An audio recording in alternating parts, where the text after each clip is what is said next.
Yeah, good morning, America. Good evening, Europe. I love that. Um, Thank you all for being here today. Let me just take a look at the chat. Who everybody's from Savannah, Georgia, Vermont, Indonesia. Wow, that's awesome. Germany, Kansas, go Chiefs, Detroit, Seattle, Orlando, Bulgaria, Miami, San Diego. So this is amazing. Is anyone else having trouble with the audio? Karen, I don't know if anyone else is. Please let me know. I don't know exactly what I could do. I believe that everybody's hearing me. Um, and because we're already 4 minutes in, thank you, Thomas. I would just go ahead and start. So I am very honored that, as I said, to be here today, not only because we are kicking off a new series of free webinars, and I think this is quite special to be able to provide this to the design community globally.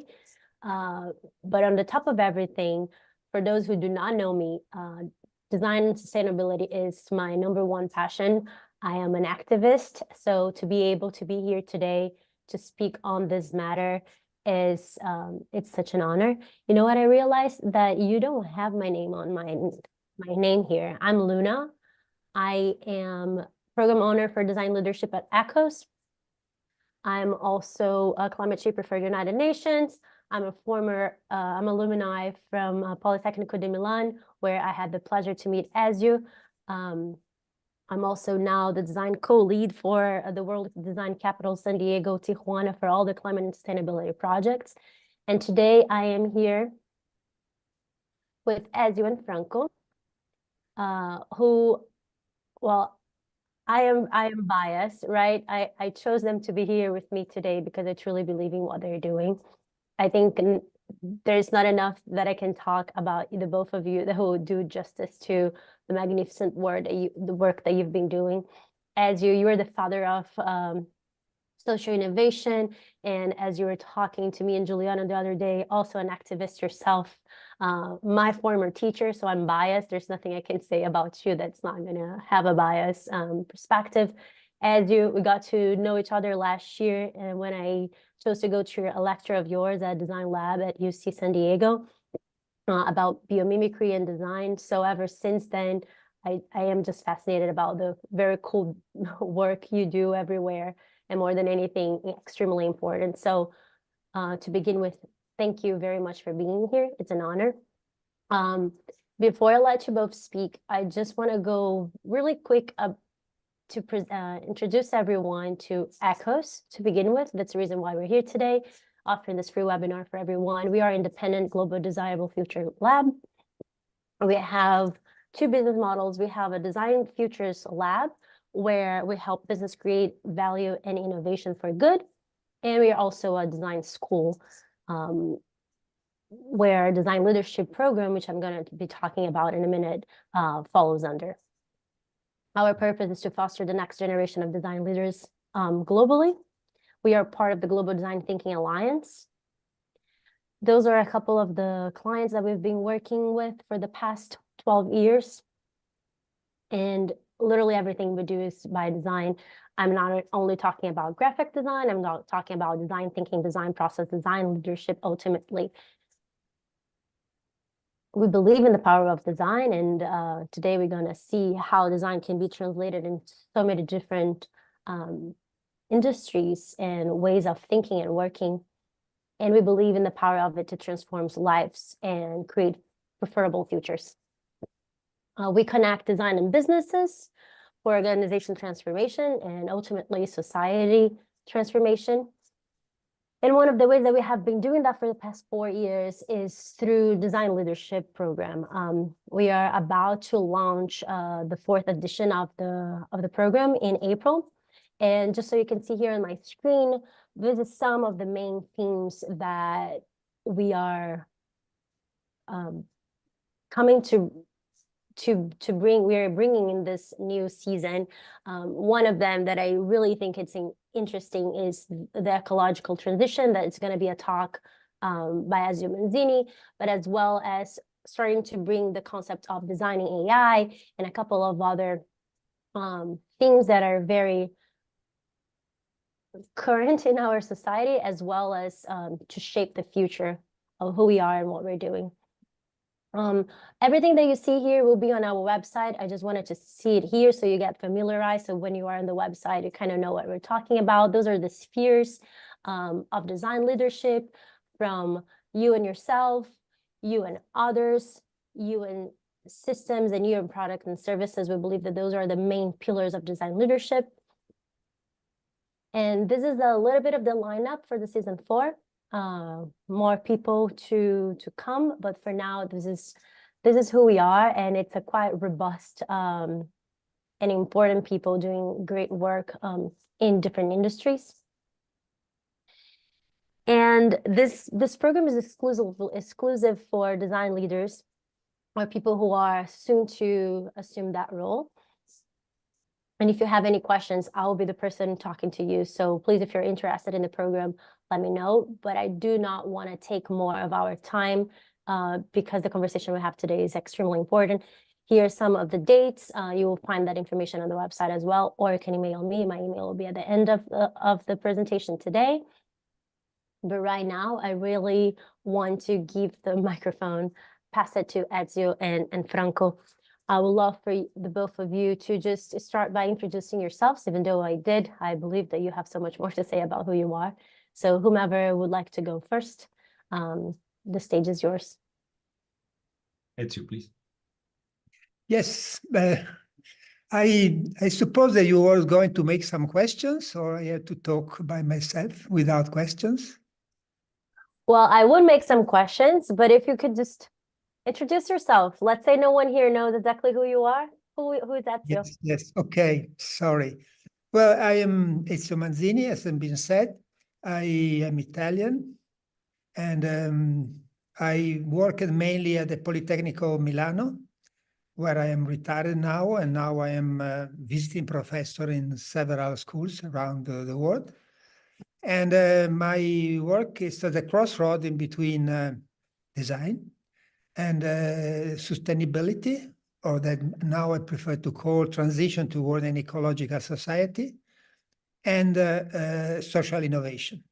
And especially social innovation is the field in which I'm working since the last 15 years, and on which I wrote my last books. And yeah, I think that this is enough for now. Thank you so much. This is enough, but definitely not everything. But yes, Franco, Yes. please introduce yourself. Well, my name is Franco Lodato. I'm a Venezuelan American Italian origin, and I live now in Florida. My career actually started primarily, I'm an industrial designer. I've done this for over 35 years, but my passion have lie for many years in studying biology and biomimicry, biodesign as I call originally. I've done this across many companies. You know, I shall say I've done anything from toothbrushes up to airplanes, implementing these ideas of how nature actually can be the driver for system thinking and better solutions, you know, for the world, for the humanity, and primarily respecting, you know, the environment. So right now, again, it's activity I'm doing right now. I actually also have done academia work in MIT and USF in Florida and other universities. And recently, I'm actually now advising companies into this sector of sustainability and design, particularly working with Pininfarina, which I did before. And nothing, just here to try to help how to move forward, you know, for the next generation. Thanks. Thank you so much. I organized a few questions. Some are for Ezio, some are for Franco. So I'm gonna start today with a question I have for Ezio, which is under the theme of ecological transition, but also another theme that we spoke about a few weeks ago, which is proximity and care. And I know they're not necessarily correlated, but in our conversation, you kind of gave us a little spoiler of how we could potentially even see that correlation. And my question to you is, how do you see these themes of proximity and care, maybe you could just even explain a little bit to what does that mean to you, influencing the development of both physical and digital products in the context of sustainability, or to use your term, ecological transition. Good. I think that in 3 minutes, I had to say only some title and maybe make one example. And for me, at least, of course, the transition toward an ecological society is a big change. Normally, we say it's a paradigmatic change. So there is something very deep. So when we talk about something that makes a step in this direction, it should be in some way a radical systemic change. My approach is that radical systemic change are not to start from the very big changes, but start from the relatively small one, because the theory behind is that a kind of answer to the question, what is how a systemic change of a complex system can happen. And the systemic change of the complex system happens because many things happens inside the system until the moment in which everything can change. But locally, we can have some systemic change. And in my story, I started connecting products with the environmental issue. And afterward, I imagined that the product was not enough. And so we started to talk about product service systems.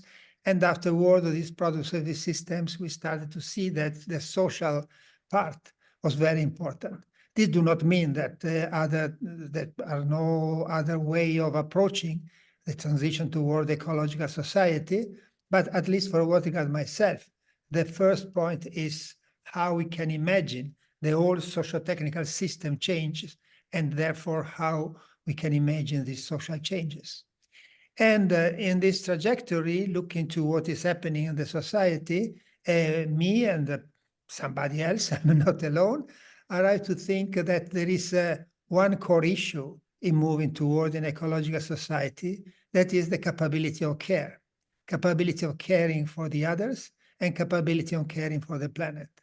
And unfortunately, if we look around us, we see that this capability of care is so low that we can say, as somebody said, that this is a careless society, so a society without care. And this not having care for the other is a distance in between the people. And therefore, we have all this kind of pandemic of loneliness, of being alone, and at the same time, the difficulties of managing a society where people is alone, and at the same time also not to care about the environment. So the physical, ecological problem is mainly the fact that we are not capable to take care of what is about us. So how we can move from a society that is mainly a careless society toward a society that is mainly related to care? So here there is a problem. The care per se cannot be designed because it's a human relationship. Therefore, we have to see what, not exactly how we can design care, but how we can design for care. That means to create conditions in which care is possible. And to make it short, what we are right to think is that the condition to make care possible is to establish a trend toward reconnecting people in the physical space. And this goes under the umbrella of proximity. So in some way, the claim is there is no care without proximity, because to take care, we have to be in touch with the people. So for me, the transition toward an ecological society is also a transition toward making people more close, and close not only physically, but also in their relational terms. What practically can be done? Well, a lot of things. But I could now, just to finish quickly, say we can see a lot of initiative around, a minority of initiative in the very general what is happening, but some very interesting practice that are under the claim that more or less is always community-based something. So community-based agriculture, community-based welfare, community-based tourism, and so on and so forth. So this, what does it mean? It means strategies that permit to put together the solution of some demand, the answering to some demand, creating also new social network around what people is doing. So let me take an example that is the very simple one, but maybe afterward we can make some others. I find very interesting this initiative that is worldwide. That is called community-supported, community-based tourism. And community-based tourism is very interesting because the tourism is the most polluting industry, because it's not only physically polluting, but it's also destroying. Normally, when the mass tourism arrive in places, it destroys the previous social fabric. I am in Italy. In Italy, we have an entire city that has been killed by tourism. Venice now is still beautiful to go, but it's a kind of theme park. It's not a city anymore. The people is there only, the residents are there only to serve the tourist. So you can say, and so what is the relationship with the community? The relationship is that the model in which you have that the service is based on who deliver a service tourist service and who is the client is very, they are totally different people. They are not really in contact. Where what could be done and what is the community-based tourism is to reorganize tourism as guest and host. So to have a community that is hosting somebody that are the tourists. And the tourists to enter in this community have to prepare themselves. So you cannot go in somewhere if you don't know a little bit and you do not accept to participate to the life. So the overall system is to create a way that people can be really in contact one with the other one. And this way, the tourism, for instance, become a guest that can be also helpful in making things happen in the village in a better way. For instance, I know a village that is a village of fishermen, and the tourists come and help this very traditional way of fishing. And this is the way at the same time for the tourist being guest, being host to make a very interesting experience. So there is a high experience, but at the same time, the experience consolidate the community. So the community is really consolidated by the tourist and not destroyed as normally it is. So now I want to stop, but this could be an idea, and maybe later or maybe in the masterclass, we can make more example of how we can regenerate communities to do together something. I love this, and I could literally sit here for the whole day and listen. But if I could just translate everything you said in a few words, is that what we need for, in order for us to create proximity towards care, is to have people that in a way have similar mindsets. Because if I come as a tourist, to use your example, without knowing anything about that community, and it could be me going to a hospital, me going to do anything, not even traveling, if I don't have a similar mindset, I'm gonna be an invasive species, and I could be destroying that territory. So but the thing is, how do we get people to create the mindset of caring? Well, I said I took this example because it's relatively small, but it's real. It happens. The fact is, you do not need to have that all the tourists are equal, but they have to accept to spend some time to prepare themselves. So before going in this village, you have to spend some time making some meeting, preparing yourself toward what you are going to do. And this, I use this example because it's very meaningful, because care asks for time, and ask for a time that cannot be compressed. This is when I started saying the really sustainable solution are disruptive in some way to our main way of looking to things. So the sustainable tourism could be, okay, the sustainable tourism normally is another thing, but this community-based tourism ask for some attitude that are not normal. Yeah. This is why you say it's so difficult. It's difficult because sustainability is difficult. You have to change your mindset, but the people can recognize some value in this different way of doing and recognize that this is not only a good way to save the ecology, the physical and social ecology of the planet, but also to make a more valuable experience. Because at the end of the day, the normal tourist experience, that is an experience in reality of distance. So the tourist arrive, take a picture. There is nothing more distance than the relationship between the normal tourist and what should be visited. This is a way to help people to make real visit, as it was you go in a place and you bring as a gift, as a host should do. You bring the gift of your attitude and your care and your time. Okay, it's difficult. Yes, it's difficult. But there are no sustainable solutions that are easy, unfortunately. No, unfortunately. Or fast. You, at least. It's like slow food, slow tourism, slow everything. And when you say that now, the last thing that comes to my mind is nature doesn't rush, yet everything gets accomplished. And I think that's what it is. We just need to take things with time, like you just said. Nothing is fast necessarily, especially when you're talking about such disruption.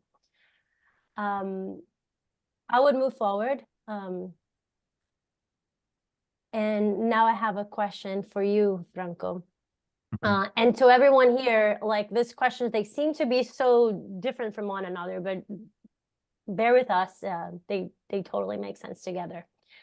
I would like, for those who are here who maybe know design or know biomimicry, can you start by maybe creating a definition just to begin with? And then with that definition, if you can maybe, especially because of your experience, how can we bring that into design leadership? Mm-hmm. Yeah. So then I also have a comment on what Ezio mentioned at the beginning. Please comment. I believe is tied with what I'm going to say. So biomimicry, biodesign, nature inspiration. It's not really about forms. It's actually about understanding the natural principles, biological principle, how organisms work at any layer level. So it's not just about the abstraction of the form of the idea, but it's really, I think, more closer to the molecular level. So how animals, how organisms, how nature itself work, and there are several principles that can be applied not only to the final solution, but ideally to the context in how you envision any problem and try to resolve it, integrating many of these aspects. And it's just a tool. It's just one other tool as, any other process in problem solving, call it design thinking and so on. But what I found fascinating over the years is that biomimicry itself is actually a mindset, and this is what I want to tie a little bit in what he said. I think the whole idea of social, connection or social participation is really about how we feel as an organism, as a humans, into our environment. So the ecology of the situation is actually intrinsic in how we behave. And I love the idea of, you try to go to a place for fun, but the reality is that you are trying to create a new experience. And in this particular case, these experiences are totally connected in how we behave, we work, we are built, and the relationship we have with the environment. So tying this to the concept of biomimicry, the idea is that any particular process that we're trying to resolve is a fact that is already being resolved on time, and you described that originally. The length of how the solutions in nature are done are in the thousands of years. So in our brain, in our capacity as a human, we are living only by minutes, hours, and maybe years. And the problem is that we are trying to fit directly those solutions into what we consider or know as a time. So somehow biomimicry itself, again, is a opportunity to analyze and understand how these processes work, elevating ourselves a little more into the system thinking, because I think what happened, we go straight forward to create a solution for a problem without looking ahead in all the context is what is contained.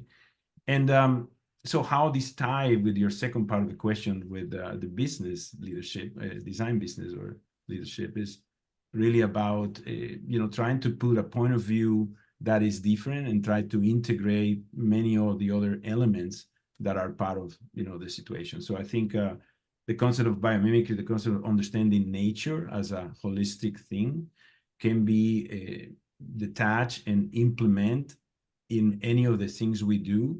Again, as I say originally, as a tool to help you understand the problem and how all these elements can influence creatively a good solution, for not only the problem you have at hand, but a future situation that again can be resolved or presented. So there is also an important part of all this, which is we need to start acting, and everyone say this on time, and it's already, a situation that we have to start considering really right away is what we want in terms of the future. And if you go backward in how you learn, it's really about education. I believe at the end of the day, and I know Ezio have been part of this community for years, if we don't help educate the future generations on how to resolve these complex problems, we're gonna still, facing the same solutions that we know.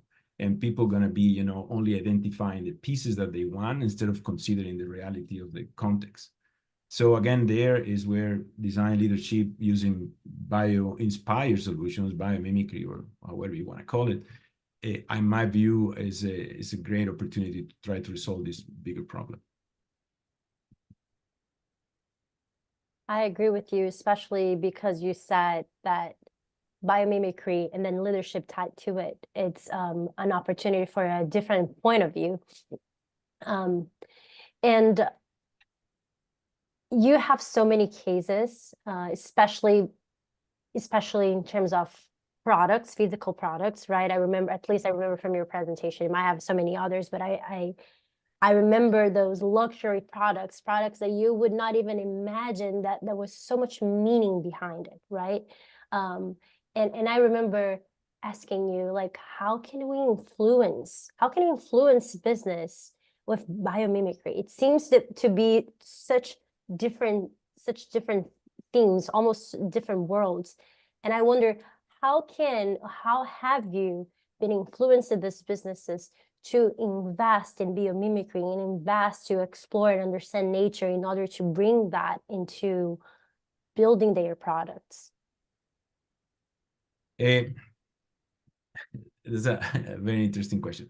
So when you look at companies, okay, let's go a little bit back into that. And I have actually a very close friend in the line, this Blake, and he worked for Boeing, which is a very complex company. But when you look at any corporation, I think the part that needs to be understood is they have very short-minded goals. Okay, it's all about quarters and solutions that need to be presented, in a certain time frame. And when you think about how this, thinking method of inspiring nature can help, I think primarily is in trying to create different paradigms of how their businesses can be evolved.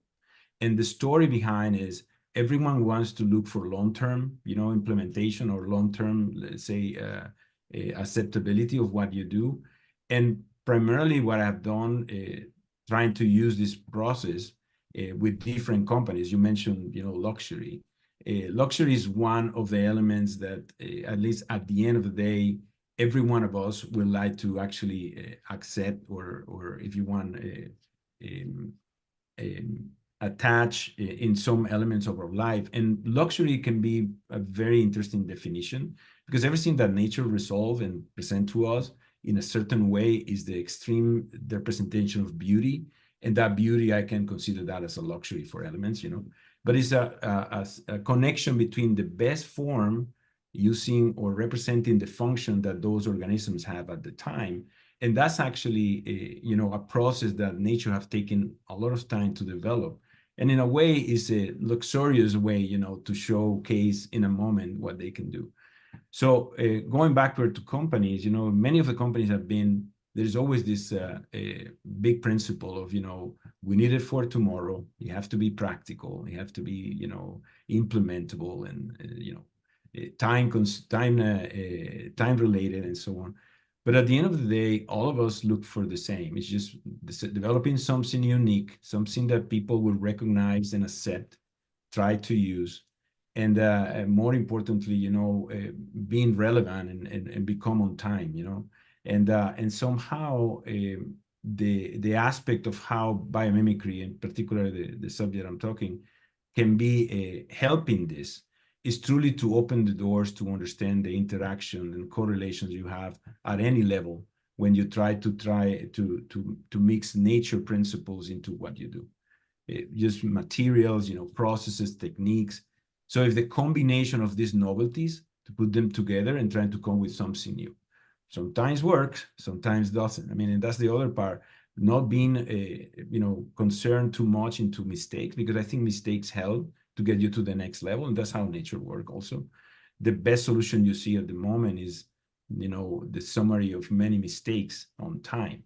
And these are the processes that are very hard, for businesses, for, CEOs to have said. It's like, oh, I need something by tomorrow. Well, how big the cycles are, how fast you need that to be. And more importantly, what is the acceptance you want at the end? You want to be recognized as an innovative company. You have to make many mistakes. And these mistakes, the faster you can,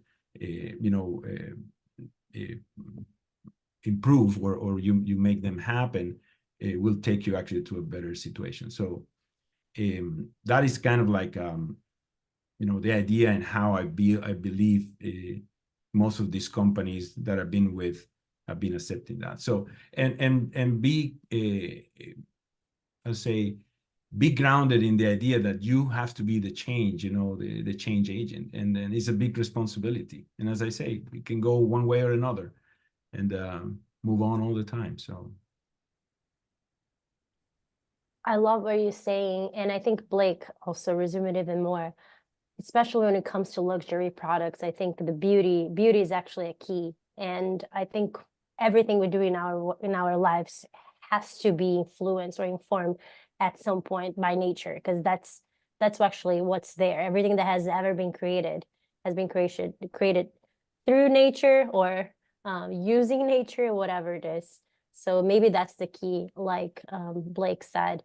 And I think you as a design leader, or you as a bio designer, you need to be an activist. Otherwise, you probably wouldn't be making those changes or having big companies implement the idea of taking time to process things that actually have more meaning. Yeah. Yeah, I mean, please. it's actually a very, how do I say, challenging task. Okay, because again, when you get into a corporation, the majority of the problems that you face are actually, result of the bad decisions or the decision they have done at the beginning, and then all of a sudden, you want to make the changes.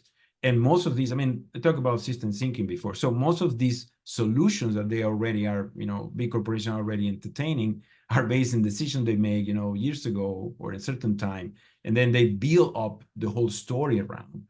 And then most of the time, if you wanna have this, idea or this philosophy implemented in a practical way, it's very hard to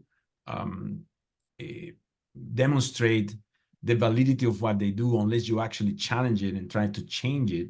And again, that requires time. So my point is, it's a very complex daily based activity that you have to do in order to take people with you. It's the famous power of one. You have to try to convince your colleagues, of course, your leadership, and if you want, even the public, that what you're trying to do makes sense. And it's tiring, but at the same time, again, if you use, that's why I go back to using models from nature, because they already been demonstrated. It helps you to deliver the message. I'm not saying it's simple. It's actually very complex, and once you start, debating with, cultures and social, thinking and collocations and so on, then you create it's a more a difficult aspect to resolve. But again, it's not losing north, understanding again that, as I say before, making any of these activities can take you one way or another, but at least you have a principle to follow And yes, if you fall, you stand back and move again, you know. Or as I did, I've been working in 17 companies all my life. And if you think about that, it's like there are two ways to resolve a problem. You stay in one place and do it, you know, or you actually learn from the different other processes like nature does and try actually to resolve these, you know, in a global way. I love that. There's no other way of implementing rather than just trying. It's always a risk, even if we believe it's not. I think Paulo has a question. Paulo, please feel free to interject. Do you want to unmute yourself? Yes, good morning. First of all, thank you so much, Good Frank, morning. Luna. Everything you said is so very interesting that was captivating with all your comments. One of my main question is basically here we try to change almost the dream of the planet, no? Because the people are focused in a completely different paradigm. So my question is, how can you deliver this philosophy and this idea on a large scale? Because it really like something that, as all we know, and as Franco mentioned, unfortunately, people now are focused more and more on the short term. We are distracted every day. Since we have the social media, our like behavior system, the way we think and the way we believe at things has completely changed. So this is going back to the basis and to the most important part, if you want to connect with the nature, which is the perfection in terms of form and solution. But how can you really like deploy this idea on a large scale? I mean, it probably picking and selecting very touchy subjects. You know, I think at the largest scale is, you know, the complete unbalance that exists today in at society level. You know, is how can you resolve, for example, you know, and it's probably cheesy, it sounds cheesy, but it's, you know, world hunger. Okay. So you can look at these in a very simple way and start resolving the problem of, you know, how you grow the food, and that's perfect. But if you step back 3-4 times and you start looking at this as a system, you know, unless we don't change how we actually think about how food is grown in a natural way, we always gonna have to, you know, consider overstacking and overproducing and over delivering one single thing that we believe is what people want, rather than having their communities, their social, you know, groups work on that. Again, in a way, as I say before, it has to be a trial and error, you know, but we have to pick solutions that have a common ground. You know, housing, you know, again, if you go in our society, living now in the United States, about housing, is about economy, is about, but again, talk about healthcare, you know, same problem.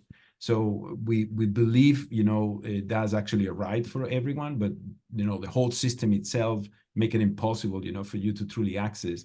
And again, it's how it's been designed, how it's been driven. It's not driven with the people in mind, it's driven with the economical, you know, results. And again, this probably sounds a little bit not capitalist, you know, but at the same time, we are not driven by the economy. You know, it's funny because when you look at how this whole idea of sustainability is being presented in years as a model, you know, society, Western society presented as, you know, the economy, the you know, environment, and then it goes into the person.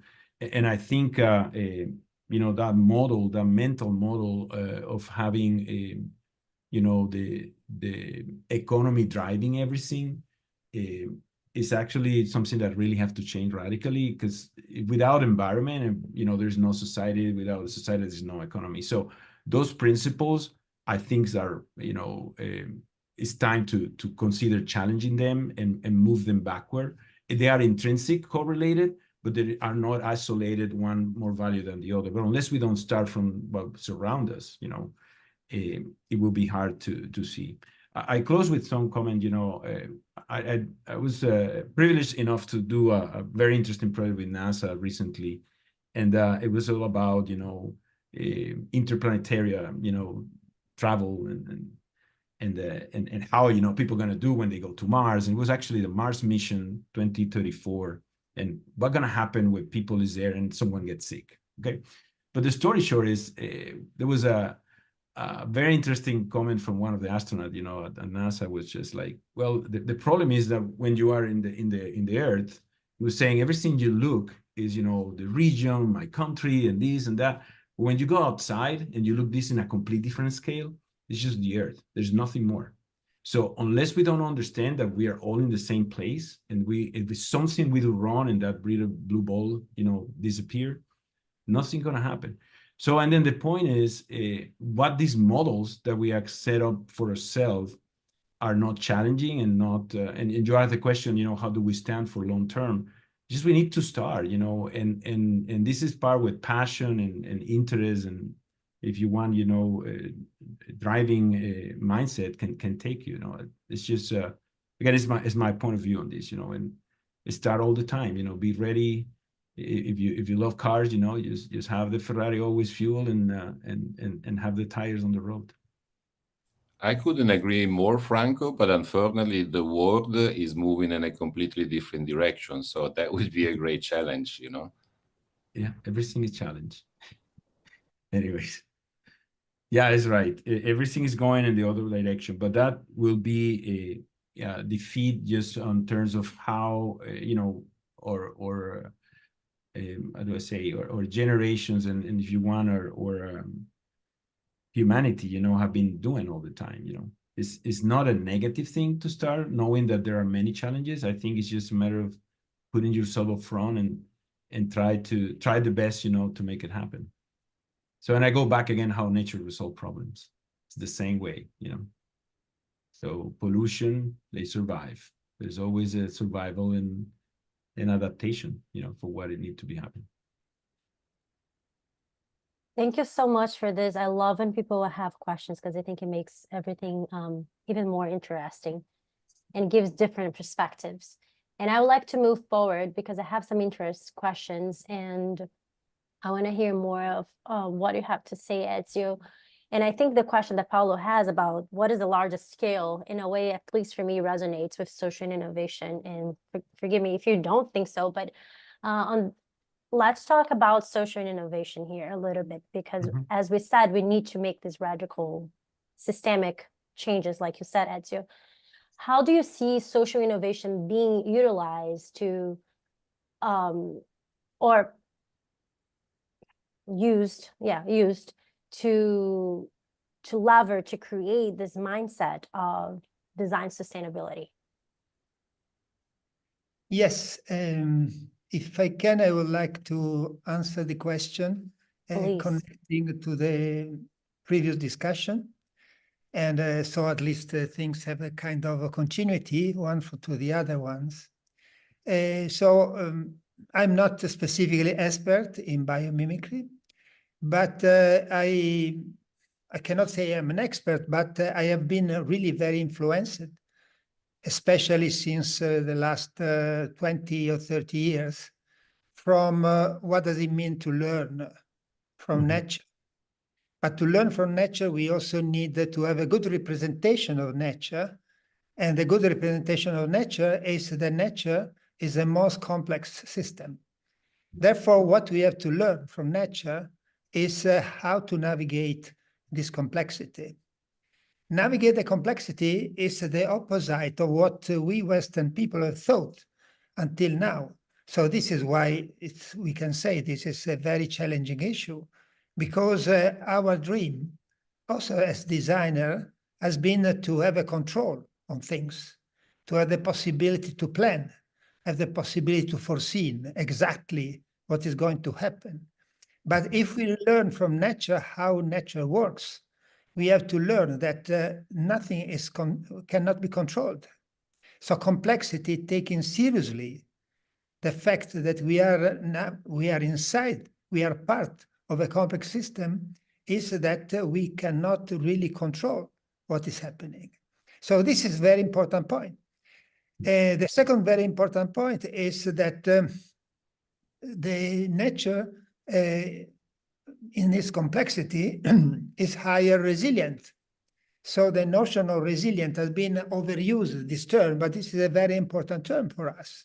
So when we think at the large scale, we have to think resilient systems. This is very important So we have not to search for the optimum, like what the engineers think that could be the optimum, because things cannot be completely foreseen and controlled.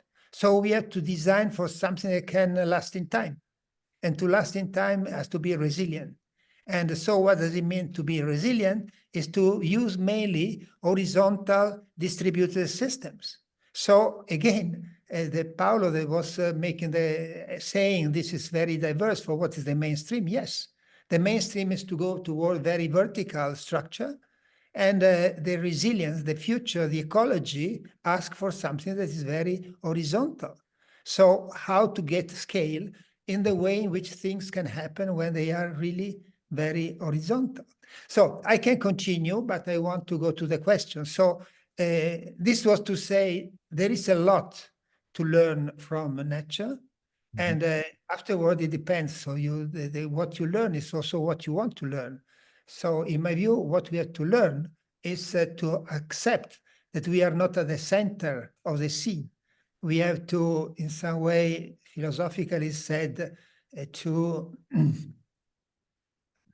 not to be anthropocentric, so not to put ourselves as a human being at the center of the scene, but to accept that we are a part of a larger system.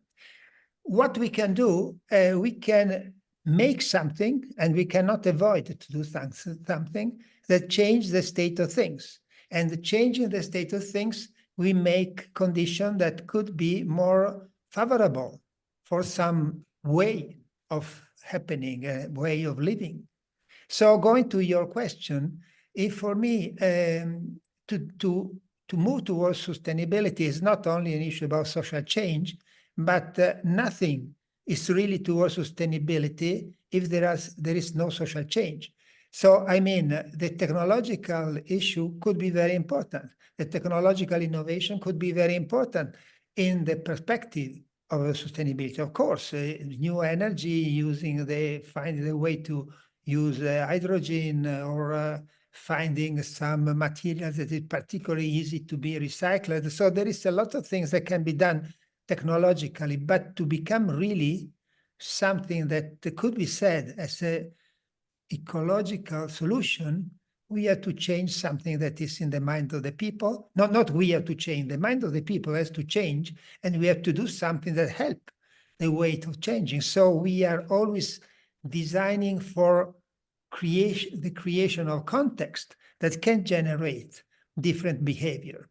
So we cannot design behavior, but we can design the context in which different behavior can happen. So to move to your question, the link in between social innovation and sustainability is the one that I said, and I want to use one example. So I choose to start from a very thin example, the one of the community support, community-based tourism, because it's very, in my view, I hope at least understandable, and it's very relatively, it's complex, but it's very well defined. But let's move to the cities. And let's move also to, in some way, to answer to a question, the question about the scale and the way in which we have to imagine the scale. So as is well known, the city is probably, in all evidence, the most evident complex system that we can imagine, largely man-made. And the modernity has imagined cities that are a context in which people is supposed to be very happy if you don't have relationships with the others, if you are the more distant that is possible. And as a matter of fact, it's not by chance that the issue about loneliness, as I said before, is a pandemic now, in at least for sure in the States, and at least for sure in Europe, and at least for sure in Japan. So in all the industrialized, where you have new kind of societies and new kind of cities, you have people that are alone. And people are alone because there's been generated a system that push the people to be distanced one from the other ones. And this is the problem. And this is the problem that has to be reversed. So what is the relationship between social innovation, small scale, molecular social innovation, a larger change? If we take in the city, if it is true that the mainstream of the city has been to move towards cities of distances, At the same time, in the last 20 years, maybe also more than 20 years, but particularly in the last 20 years, we have seen a lot of people that started to do something that tried to really to live the city in a different way, to recompose a different function, to have people living together, to regenerating community, about regenerating the neighborhoods, about the garden, the community gardens, about the living, the collaborative living, about the food, about practically every kind of everyday life activity. And the common thread of these many different small initiatives is people that collaborate, and collaborated in some ways. They start conversation, they start to do something together in the physical world, and they start to care one for the other one. Okay, for me, this is already very interesting story, and it has been a very interesting story for several reasons. But again, Paolo could say, yes, but how this very small thing can change the big cities? And of course, it's not easy, but it can happen. And what it happens that nowadays there are several cities that have in their own programs to become, there are different names. I call them city of proximity, but it could be the 15-minute city or the 10-minute city or other name that says the city where people can find whatever they need nearby where they are. So we have this kind of dialectic in between some molecular initiative that happens and at a certain point some institution that are starting to generate some policy that goes toward different perspective. And this is the way to move from something that is only there is a constellation of small things toward a possible change at a larger scale. It will happen or not. Many mayors around the world are telling the story about the city of the 15 minutes. And this is also my field of work in this moment. And this is interesting. It will really happen? I don't know. Because when we talk about the future, as it appeared also from the previous conversation, there is a kind of contrast in between different visions, in between different scenarios. So the answer to the question, what we can do, is to choose our scenario and to be activists in our scenario, to do what we can to promote the scenario that we like. And so for me, the scenario of the ecological transition, for instance, talking about city, is a scenario of the city of proximity. And the scenario of the city of proximity is something that can be in some way implemented thanks many small little things can happen. And also given that sometimes people talk about the use of technologies and the use of digital technologies, the use of digital technologies digital technology has been one of the drivers that pushed toward the city of distance and loneliness. Of course, it has been, but this is not mandatory. So every single case of good social innovation that I know use some kind of platform. So the same, not the same, but digital platform can also be used to create more resilient city, to create city where people use the digital devices to meet and to do things together, to coordinate how to work in the real world. And here there is a lot of things to be done by designer. Practically all the infrastructure have to be redesigned. It will happen or not, it depends on us. Mm-hmm. Not only on us, but it depends on how many people will move in this direction. I think what you're saying to me makes so much sense, because during the COVID, we could only really impact our very close surrounded community by writing something to a neighbor, or creating some kind of activity. But through technology and social media, our phones, we were able to see what people were doing on the other side of the world and maybe be inspired by that, mm-hmm. Which in a way, I think it's what you're saying in a context that is not so far away. Not necessarily the ideal one either. I know we don't have much time. I have two more questions.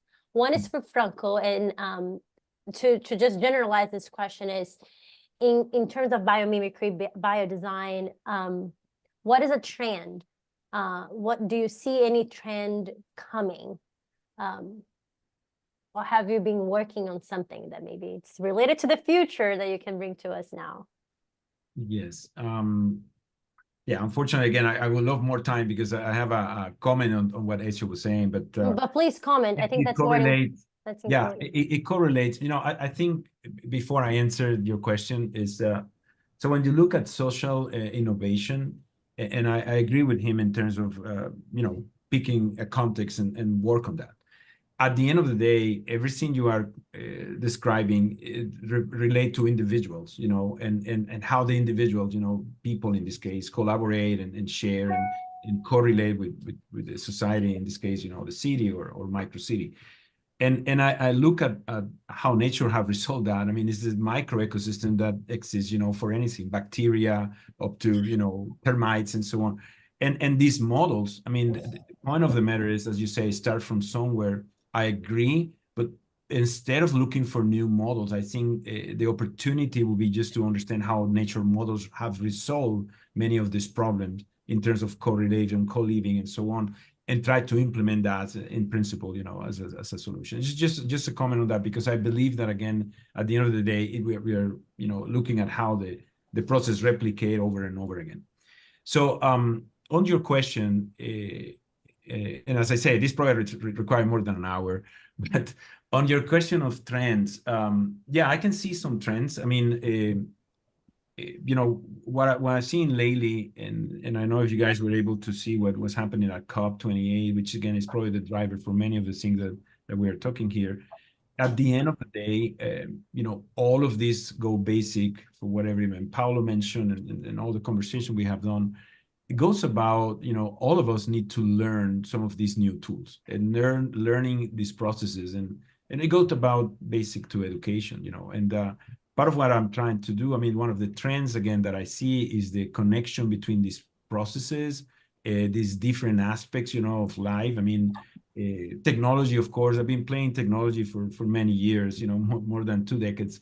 And at the time I started, you know, there was this big dream about connectivity and, you know, wireless connection going to be the changing of the world and the web. And it's not, correct? It's another distraction, you know, in how we actually can do things, yet it will help, and it's helping in many areas. But it's actually creating more confusion because the basic problem have not been resolved. And I think is that of understanding at the root how these problems can be actually resolved from the beginning. You know, again, talking about education at any level, you know, from K to university.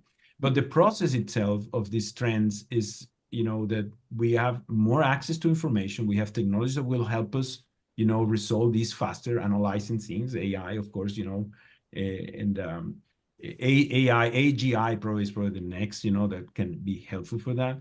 But I think at the end of the day, as I said at the beginning, relate to us. You know, what is what I can do within my universe? And you mentioned clearly about the opportunity that COVID has. But the trend's going to be that, you know, the technologies. I definitely believe the whole option of, you know, the nature inspire, and then if you think about, you know, is how we can recreate all these implementations with new materials and new processes, you know, and how to put this together. Somehow, you know, you're asking also what I'm doing right now. So I've been working very close. I don't know if you guys are known who is Bruce Mao, but working with him, you know, literally trying to understand what is the future of education using sustainability as a driver. And this idea of circular, you know, economy and so on, all these concepts that are very fuzzy somehow, going backward to put that in practice. On working with him in a program for ASU in Arizona, where the intention will be to use natural models, you know, or these processes in how to recreate things to actually be capable to deliver and generate, you know, 100,000 designers in short terms. You know, anyone who wants to do design, how nature will resolve a problem like that. Let's use this plateau in Arizona State and use some of this model to actually teach, you know, new generations of how to think this way using nature. It's a project, it's an idea, but the intention is just to try to put this in the context of how sustainability can be resolved. So that's one of the exercise we're doing. I mean, may or may not work, as I say, just start somewhere and do something. I think that's the philosophy behind. But yeah, this is a very complex probably not going there again. The whole point is never stop, just move on. I love that. I think all of us here as activists, we're never stopping. Ezio, I know this question wasn't necessarily directed to you, but do you see specific trends in terms of design sustainability, proximity and care, and ecological transition? There are trends and contra-trends. So we, again, I don't know if people like to listen to this, but there is unfortunately a kind of war also about ideas, and they are in contrast. So I will say that what are the contra-trends that I see? And I see some contra-trends that are not only small initiatives, but they are a trend. So in my language, when you have something new, it starts with a constellation of some little things. At a certain point, these can become a trend that is visible, that you have not to search for it, but you can see it. And for me, just to name the one that appeared to me more clear, one I already named it, is rethinking about proximity, rethinking about being bodies in the physical place. Because you was correct, Luna, when you said during the COVID lockdown, we could also call somebody in New Zealand. And this is good, but it's not in some way moving towards sustainability, even social sustainability, to have friends in New Zealand. You need to have friends nearby that are the ones that can help you if you need to go outside and you cannot. And therefore, proximity, the idea of having so many cities in the planet, that now we're talking about the model of the city of proximity, is a trend. I am not sure that they will succeed. I'm not sure that they will. They are telling it because now it's fashionable, but I'm not sure that they will do it. But in any case, some years ago was out from the screen, the idea of the importance of where our physical bodies are, the importance of being in some way in the space that is a physical space. So in my view, there is a whole discussion from the philosophical issue towards some practical issue about rethinking our body in the space. And this is very important. I will say there is a trend, not from now, since some decades, about food and agriculture. Because when I was young, the only future of food was what is still, unfortunately, the main idea, that is the super energy intensive, super chemical intensive, super transport intensive food production and consumption. Now there are a lot of people that are talking about food that have to be local, if possible, food that has to be biological, food that has to be seasonal, food that has to be produced by farmers that maybe creating some link with the farmers that produce whey, and this is a mimic, the agroecology. So an agriculture that in some way mimic the way in which also the more natural biological system are working. So this issue about food is a trend. It's not, unfortunately, it's not still the mainstream, but it is a trend. The issue about the distributed system, the possibility to reorganize our system, not in vertical, as a hierarchical system, but more in this distributed one. There is a story about this. There is when we had the movement about the maker movement or the Fab Lab movement, that was, also, in my view, also discussable something, but they show that it was possible to think a future of production that is not only the big companies, but it's a different way of thinking about what could be production, bringing the production more near to the consumption, reorganizing the overall system, being more resilient. Now we see what are the problems that we have, having creating a big hierarchical system in the planet with what happens when we have war, that everything is in difficulties. So the possibility, for instance, of thinking a future of production that is mainly based on distributed production may not be so popular at the moment, but it's a trend. So it's something that is starting to happen. So I think that we have to look around us and to choose the trends that are the more near to what we want to do. Maybe if you want to make easy money, maybe you have to choose for the most what appear to be the most successful, even if you thought that it's a disaster. But if you are a designer, I think that for a designer, you should try to move toward what clearly appear to be the future, what should be the future, that is an ecological future. So in between the different trends that are and the different scenarios that are competing, one of the things that we have to do is to understand which are the scenarios and the ideas that are more near to the direction in which we would like to do, and afterward to translate it in our practical activity day by day.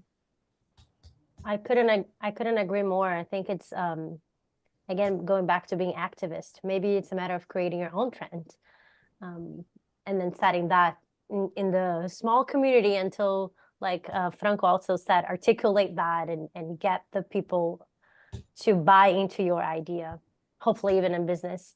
This is the last question. We are 10 minutes outside of our time. I want to be respectful with both of you.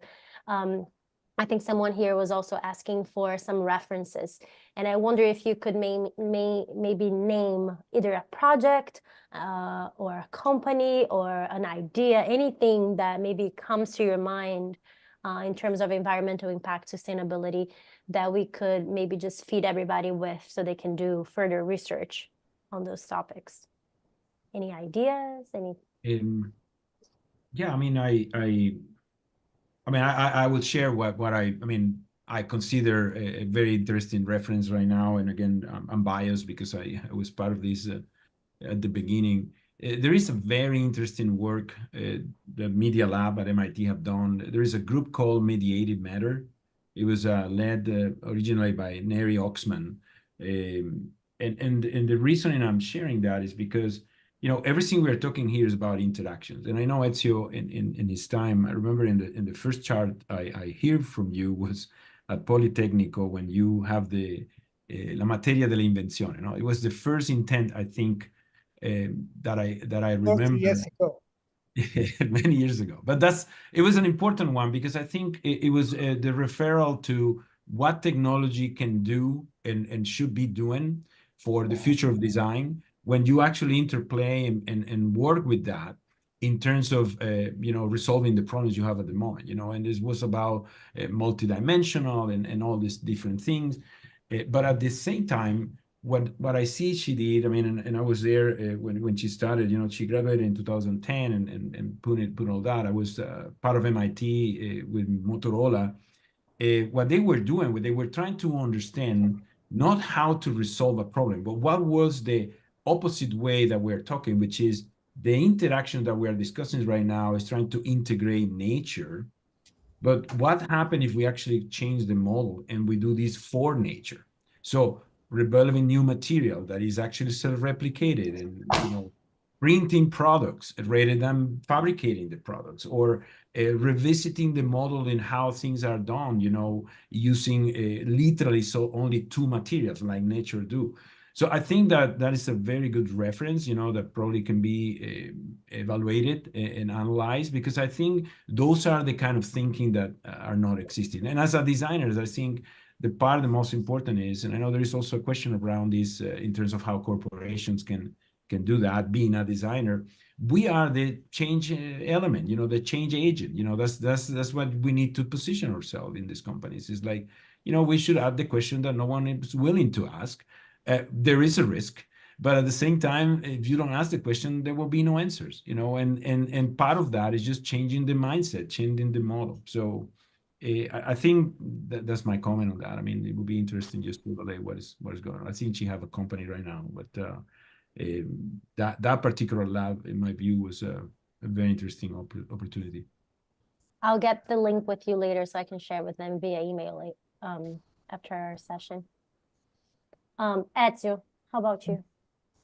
Well, for me, the big book to be seen, the big catalog, is the society in its complexity.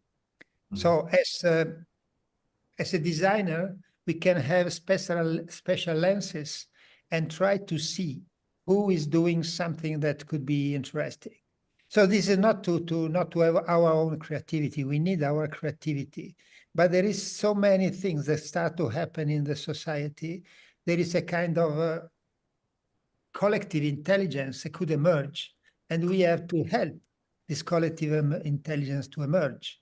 So for me, this is the very basic thing. So there is no one book that tells the story. It's an attitude.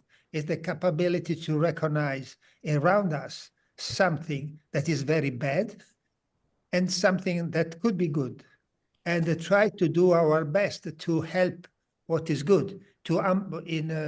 Once upon a day when we started this kind of work, we said amplifying the signals. So our work was to amplify. There are small signals, and we have to try to amplify the signals. Of course, it's not only this activity. There is also to implement and to develop new ideas. But this is for me the first one, to be capable to recognize that in society there is always, also in the worst situation, as the one in which we are, because frankly speaking, let's tell it, we are in a very messy condition, tragic condition, more than messy in this moment. But if we are designer, until we still want to be designer, we have to look around us and to try to find something on which to work. And on my side, that I don't look so much on the technological side, I try to see, and I propose to look with a positive attitude toward what happens and to try to recognize. Afterward, I can say, for what regards myself, there has been some thinkers that have been useful. So on one side, there is this very pragmatical attitude to look into what exists into the reality that has some positive components that could be locally disruptive or some way of thinking and creating something that is new. And on the other side, you have to help to reshape your mental set. And I have many mentors, but I want to quote here three. The one that maybe is more of the basic of many things that I'm saying today is Edgar Morin. That is somebody that has created, is a French person, all system and all vision about complexity. And it's very important to know and to understand better what does it mean to take seriously the fact that we are in a complex system. The second one is another thinker that is called Bruno Latour, and especially his last book that is called Down to Earth, that says what does it mean to consider our being not at the center of the system, so not anthropocentric, but in between many other elements. So to develop what in some design environment is called a more than human design. So think something that is not starting from ourselves, but is starting from the fact of being part of a system. And what does it mean to work in this way? And from Bruno Latour comes the idea that we cannot really produce anything. We can also create a kind of change in the system that generate something else that is the result of many other interactions more than other ones. And the third one that I want to mention is Maria Puig de la Bella Casa, that is a feminist thinker that think about care. And this is the one that helped me to understand better in a more human way the meaning of care and the relationship in between care and proximity. So from her, I learned that once I say it is obvious, but it was not obvious to me and to many others, that care is tactile. So to take care of somebody, you have to touch him or her. And the tactile means reciprocity. So if you touch somebody, you are touched. So tactile is something that is always on the two different directions. And this is so important to try to be understood. How to put together this very general vision and what we can see of interesting that is happening in the world.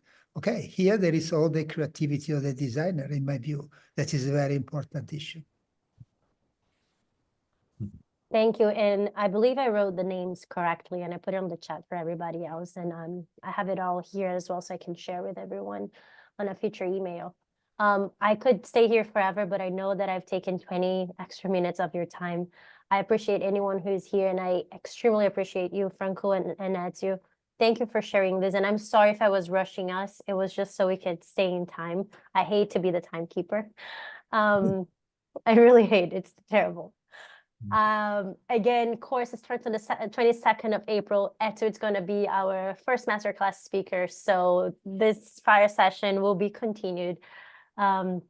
Maybe we should have a second round of this fire session, because there's so many questions that was left unanswered. But I have all the questions, and I hope to be able to answer them myself on to you directly via email. So wait for me. I will get back to you. And if you're interested in joining the program, please write me an email. I will love to extend a special offer for you. And I think next slide, well, question and answers, we were able to answer some of them. Again, I will email them to you. But here's my email for anyone who would like to continue this conversation, or let me know if you're interested in the program. Thank you so much for being here again. I'll see you very, very shortly. Thank you so much. Ciao, Thank you. ciao. Arrivederci. Arrivederci. Ciao, ciao. Morning, depending. Ciao. Good morning, good evening. Ciao, ciao.